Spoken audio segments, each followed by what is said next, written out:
15 நாளைக்கு நல்ல பப்பாளி பழுத்ததாக எடுத்து டெய்லி காலையில் பப்பாளியில் கொஞ்சம் எலுமிச்சம்பழச்சாறு விட்டு கொஞ்சம் சீரகத்தூள் போட்டு சாப்பிட்டுட்டே வாங்க. காலை சாப்பாடு பப்பாளி தான். ஒரு 10-15 நாளைக்கு அருமையாக உங்களோட ஜீரண கோளாறு சரியாகி போகும். தேன் கலந்து சாப்பிட்டீங்க அப்படின்னா நரம்பு சிக்கல்கள் எல்லாமே சரியாக போகும். தாய்ப்பால் சுரக்கிறதுக்கு பெண்களுக்கு உதவி செய்யும். பப்பாளி சாப்பிடுங்க.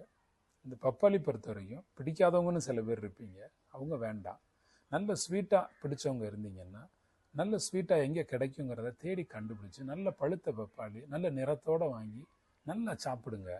உங்களுக்கு பிடிச்ச பொருளை விலை கொடுத்து வாங்க போகிறீங்க, சுவையாக இருக்கிற மாதிரி வாங்கி சாப்பிடுங்க.